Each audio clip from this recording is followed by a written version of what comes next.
हरे कृष्णा, राधे राधे जी सबको। माघ मास का 16वां अध्याय। 15वें अध्याय में आपने श्रवण किया कि किस प्रकार पूर्व समय में कांचनमाली ने इस स्नान का फल राक्षस को दिया था। इससे वह पापी मुक्त हो गया था। तो आइए आगे श्रवण करते हैं माघ मास का 16वां अध्याय, जो इस प्रकार है। कार्तवीर्य कहने लगा कि हे भगवान, वह राक्षस कौन था और कांचनमालिनी कौन थी? उसने अपना धर्म कैसे दिया और उनका साथ कैसे हुआ? हे ऋषि, अत्रि की संतानों के सूर्य, यह कथा सुनाकर मेरा कौतूहल दूर कीजिए। दत्तात्रेय जी कहने लगे कि हे राजन, इस पुरातन विचित्र इतिहास को सुनो।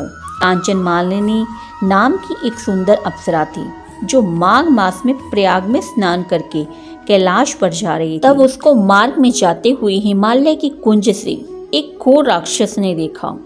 उस सोने जैसी तेज वाली, सुंदर कटी वाली और पीन पेयोधर वाली सुंदर अप्सरा को देखकर उस राक्षस ने कहा, हे सुंदरी, तुम कौन हो और कहाँ से आ रही हो? तुम्हारे वस्त्र और वेणी भीगी हुई क्यों है? तुम आकाश मार्ग से कहाँ जाती हो और किस पुण्य के प्रताप से तुम्हारा शरीर ऐसा तेजस्वी और रूप ऐसा मनोहर है?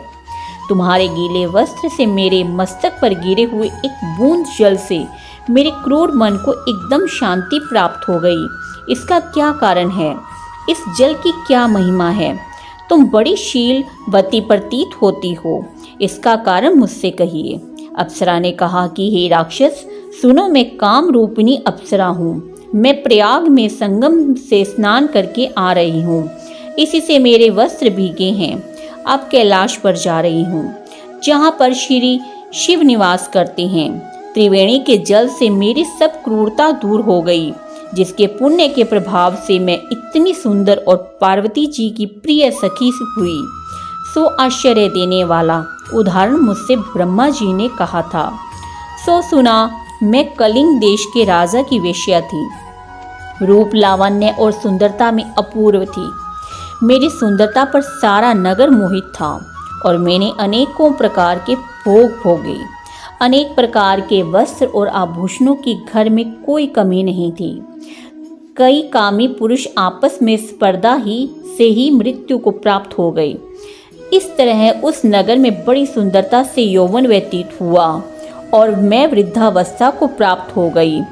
तब मेरे मन में विचार उत्पन्न हुआ कि मैंने अपनी सारी आयु पापों में ही व्यतीत कर दी। धर्म का कोई कार्य, दान, तप, यज्ञ आदि नहीं किया। शिव या दुर्गा जी की आराधना नहीं की, न कभी भगवान विष्णु का पूजन किया। इस प्रकार अशांत चित्त से मैंने एक ब्राह्मण की शरण ली, जो वेदों का ज्ञाता और ब्रह्मनिष्ठ था। मैंने उनसे पूछा कि मेरा निस्तार किस प्रकार हो सकता है। हे महाराज, साधु सज्जन अच्छे और बुरे सभी पर दया करते हैं, इसलिए मुझ दीन पर भी कृपा करके मुझे कीचड़ में डूबी हुई को पकड़कर उभारिए। क्षीर सागर क्या हंस को ही दूध देता है, बत्तख को नहीं देता है? तब वह ब्राह्मण राजा को पुरोहित इन सब बातों को सुनकर मुझ पर दया करके कहने लगा कि तू ब्रह्मा के क्षेत्र में जाकर माघ मास में त्रिवेणी संगम में स्नान कर, परंतु मन में अशुभ क्रिया का विचार नहीं करना।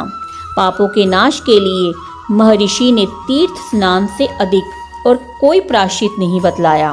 प्रयाग में स्नान करने से तू अवश्य पवित्र होकर स्वर्ग को जाएगी। हे भामिनी, पुराने समय में गौतम ऋषि की स्त्री को देखकर इंद्र ने काम के वशीभूत होकर कपट भेष से उससे भोग किया। इसलिए ऋषि द्वारा श्राप दिया गया और उसका शरीर अत्यंत लज्जा युक्त हजारों भोगों वाला हो गया। तब इंद्र नीचा मुख करके अपने पाप कर्म की बुराई करने लगा। मेरु पर्वत के शिखर पर स्वच्छ जल वाले सरोवर पर एक स्वर्ण कमल से भरे हुए कटोरे में घुस गया और अपने पाप को धिक्कारता हुआ कामदेव की बुराई करने लगा कि यह सब पापों का मूल है। इसके ही वशीभूत होकर मनुष्य नरक में जाते हैं और अपने धर्म, कीर्ति, यश और धैर्य का नाश करते हैं। इंद्र ऐसा सोच रहा था, सो इंद्र के बिना सारा देवलोक शोभाहीन हो गया। तब देवता, गंधर्व, किन्नर, लोकपाल इंद्राणी के सहित बृहस्पति जी से जाकर पूछने लगे कि महाराजा इंद्र के न रहने से स्वर्ग ऐसा शोभाहीन हो गया जैसे सतपुत्र के बिना श्रेष्ठ कुल, इसलिए स्वर्ग की शोभा के लिए कोई क्रिया सोचिए, इस विषय में देर नहीं करनी चाहिए। तब बृहस्पति जी कहने लगे कि इंद्र ने बिना सोचे विचार कर्म किया, उसका फल भोग रहा है, सो वह कहाँ है? मैं यह सब जानता हूँ। फिर गुरुजी ने सबको साथ लेकर स्वर्ण कमलों से युक्त बड़े सरोवर में इंद्र को देखा, जिसका मुख मलिन और आंखें बंद थी। तब इंद्र ने बृहस्पति जी के चरणों को पकड़कर कहा कि इस पाप से उद्धार करके आप मेरी रक्षा कीजिए। तब बृहस्पति जी ने इंद्र से कहा कि प्रयाग में स्नान करने से ही तुम पाप मुक्त हो जाओगे।